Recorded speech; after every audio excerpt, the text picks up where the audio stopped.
हम सविता दास महा एकटा एखन जे छै से विषहारा गीत गाबि रहल छी। एहिमे किछु हम अपना तरफसँ नयापन देलियै यऽ। अहाँसब पूरा गीत सुनब, जेहन लागत तेहन कमेंट लाइक करब, ठीक ने? तऽ सुनू। धार सरोवर में पुरैनी पात, राम ताहि चढ़ी बिषहरी लेलय अवतार। राम ताहि चढ़ी बिषहरी लेलय अवतार। पुरैनी पत्ता झिलमिल छत्ता, ताहि चर नाचू बिषहर माता। आबि जाउ मैया मैनापुर, संकट सभक करू दूर। नहाए सोनाए बिषहरी भए गेली ठाढ़, राम करय लगली बिषहरी मैया सबके गुहारी। राम करय लगली बिषहरी मैया सबके गुहार। कानथि गौरा तोड़थि डारि, हे माँ बिषहरी राखू ना। आबि तू लेली पाँचो बहिन, सकल शरीर घामि गेली बीनी। सुनु सुनु आहे गौरा सुनु एक बात, राम हमारा के तोड़ी डाँर फेकाउल सरोवर धार। राम हमारा के तोड़ी डाँर फेकाउल सरोवर धार। आहे आहे बिषहरी माफ कय दे, राम सुतल महादेव के विष पीबिले।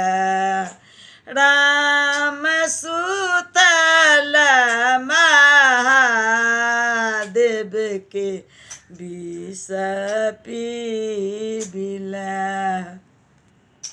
एक पुरुष के एक नारी, ताहि पुरुष के बंशई पूत, से पुरुष नहीं हो विषदोष।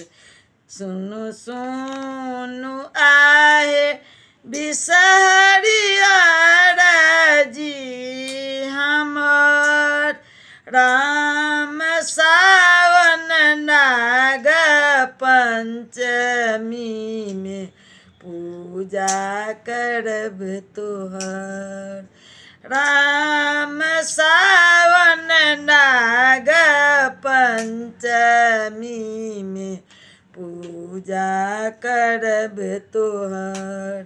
गौरी के पुकार सुनी बिषहरी भेली सहाय, राम पीबी लेलनि विष के महादेव देल जगाय। राम पीबी लेलनि विष के महादेव देल जगाय। कदुबन पटाक फेर दैसन भाग लेली सन सोहाग सबके होन। कदुबन पटाक फेर दैसन भाग लेली सन सोहाग सबके होन।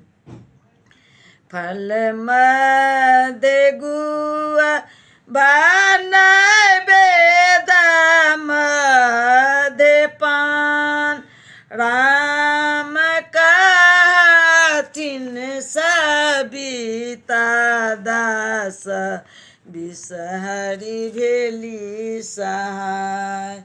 राम कहथिन सविता दास बिषहरी भेली सहाय।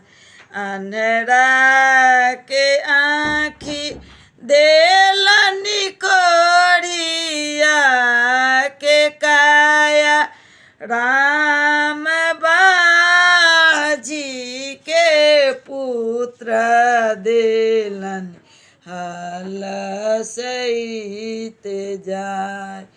राम बाजी के पुत्र देलन हल सहित। जय विषारामा गोल।